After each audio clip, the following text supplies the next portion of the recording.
बाबा साहब डॉक्टर अम्बेडकर ने कहा संसद में जाओ, अंगुली इस तरफ से दिखाई गई थी और मायावती जी अंगुली इधर कर लिया। सर आप लोगों की लड़ाई मायावती से है या फिर दूसरी शक्तियों से? इसलिए मायावती से इसलिए है कि हमारी जो बड़ी शक्ति का लेकर के उस शक्ति का समर्थन मनुवादियों को दिया, वो शक्ति हमारे पास होती तो हम लड़ ले हो, इसलिए लड़ाई है।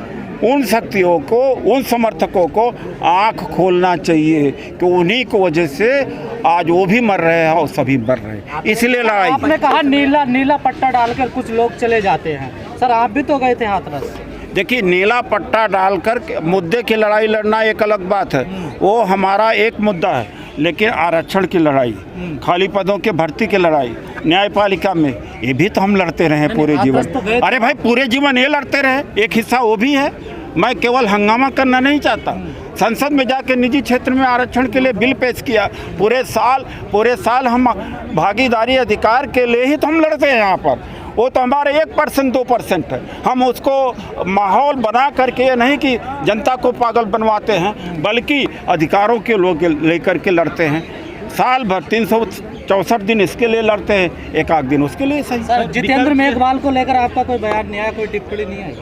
अगर कानून काम नहीं करेगा, मैं सबसे पहले रहूंगा कि विरोध करूंगा। तो कहाँ काम कर रहा सर? कोई कानून काम कर रहा है, जो मांग, वो आज सवाल हमारा वो नहीं है, वो अलग से मैं बात करूंगा। आरक्षण बचाने का विकल्प क्या है? केजरीवाल ने ओबीसी का कोई भी नेता वो नहीं किया संसद में, आप बोल रहे थे।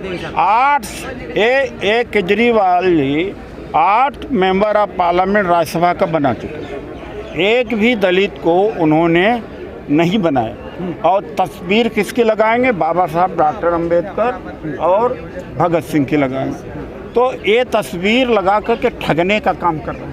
सर बाबा राम, आपने कहा बीएसपी को खत्म कर दीजिए, अभी टाइम है, तो उसके अलावा ऑप्शन क्या है? कांग्रेस नहीं, वो एक्चुअली कम से कम समाज आज़ाद होगा और उसको वोट दे जो उसको अधिकार दे। कौन देगा? अरे जो भी हो, पहले जैसे होता था। पहले रास्ता था।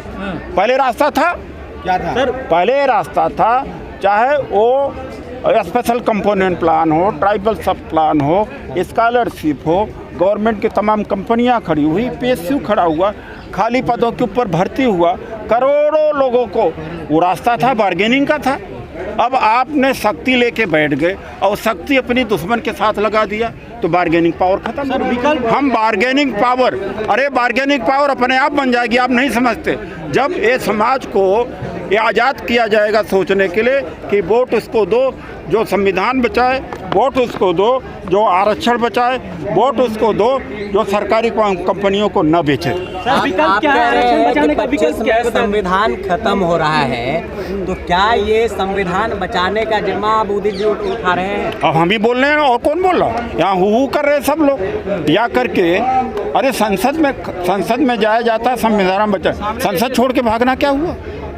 यानी आप किसका साथ दे रहे हैं? आप आवाज़ खत्म कर रहे हैं।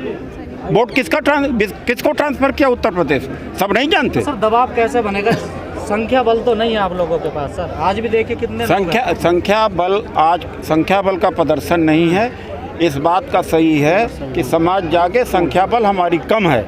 यही तो बात कर रहा हूँ कि जिसके पास संख्या बल ज़्यादा था वो तो जाके दुश्मन के साथ बैठ गया, हमारे खिलाफ बैठ गया, भावनात्मक बना दिया। यही तो मैं कह रहा हूँ। आप एक सांकेतिक विरोध जनसभा जंतर मंतर पर आयोजित किया गया निजीकरण के खिलाफ 28-29 मार्च को 10 बड़ी ट्रेड यूनियन देश में तमाम स्थानों पर हड़ताल किया निजीकरण के विरोध में।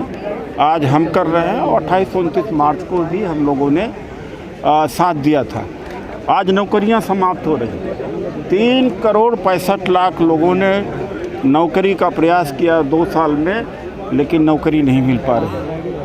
तो हम निजीकरण के विरोध में जो LIC, बैंक, रेलवे और CEL सब बेचे जा रहे हैं, उसके विरोध में आज हम अपनी आवाज़ बुलंद कर रहे हैं। और परिसंघ पूरे देश में आज के दिन इसी तरीके का विरोध प्रदर्शन कर रहा है। और दूसरी बात है कि प्राइवेट सेक्टर में रिजर्वेशन की मांग कर रहे हैं। जब हरियाणा के अंदर प्राइवेट सेक्टर में रिजर्वेशन हो सकता है जनरल का, तो हमारी ये पुरानी मांग है, यहाँ भी किया जाना चाहिए। तीसरी बात है कि जो तथाकथित बहुजन शक्तियाँ थी, जिनका जिम्मेदारी थी राजनीतिक रूप से संविधान की रक्षा करना, निजीकरण के खिलाफ खड़ा होना, निजी क्षेत्र खाली पदों के ऊपर भर्ती करना, न्यायपालिका में भागीदारी का उन्होंने समझौता किया, उन्होंने समाज के पीठ पर छुरा भोंका। बाबा साहब डॉक्टर अम्बेडकर ने कहा था, संसद जाओ और यहाँ पर नेता संसद से भागना। ये पीठ में छुरा भोंका गया। आज हम उसका पर्दाफाश यहाँ पर करने आए हैं कि अगर आज इस दलित समाज, आदिवासी समाज के अधिकार ख़त्म हुए हैं, तो इसमें हमारे तथाकथित बहुजनी नेताओं की भूमिका कहीं ज़्यादा है। चूँकि इन्होंने संसद छोड़ के भागे हैं, इन्होंने कोई लड़ाई नहीं लड़ी है, 5 साल तक ये लोग बिल्कुल कोई आवाज़ नहीं उठाए हैं। उसके लिए आज हम लोग यहाँ पर। डॉक्टर साहब, बीएसपी के लिए क्या कहना चाहेंगे? मैंने जो कहना था कह दिया कि संसद छोड़ के भाग जाना। आगे क्या करोगे?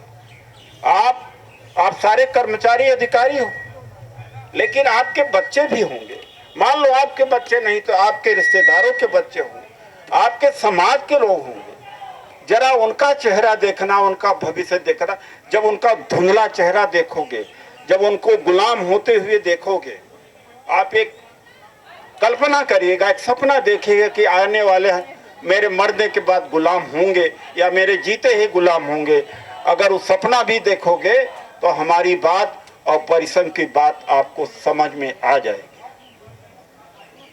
हमारे लोग भी बड़ा हिंदू बन जानते, बड़ा हिंदू बन जाते। हिंदू बने हमें कोई दिक्कत नहीं, लेकिन क्या धर्म ने एक नौकरी दिया था, एक कांस्टेबल लगाया था, एक डॉक्टर बनाए, एक आईएएस बनाया? अगर बनाया हो तो बन जाओ। तो संविधान 2025 में खत्म होने जा रहा है। अगर आप में परिवर्तन नहीं हुआ, आप जगे नहीं, जगे तो हैं, आप सक्रिय अगर नहीं हुए, तो 2025 में जब 100 वर्ष पूरा हो रहा आरएसएस का, ये संविधान खत्म हो जाएगा। और देखना, जब 15 साल, 10 साल, 5 साल पहले मैंने कहा, मुझे पिछले वर्ष भी कैबिनेट मिनिस्टर का दर्जा ऑफर किया गया था। मैं वहां रह करके भी क्यों बेचैन था? मैं देख सकता था और देख रहा था वो हो रहा है। समाज नहीं मान रहा था। अब प्रधानमंत्री बनाएंगे बहन जी को, मुख्यमंत्री बनाए। अरे बना भी लोगे तो क्या मिलेगा भाई? आज तक कभी कोई लड़ाई लड़ी है? जरा सोचना, कल्पना करना कि 10 साल, 15 साल, 20 साल के बाद क्या होगा। अगर सही सोच पाए तो एक नया आंदोलन फिर से खड़ा होगा। आज फिर नए आंदोलन की जरूरत है। और इस नए आंदोलन में मैं आपको बता दूं, सारी ट्रेड यूनियन शामिल हो रही हैं। आप जानते हैं 78 लाख 18 हजार कर्मचारी जो राज्यों के, केंद्र के हैं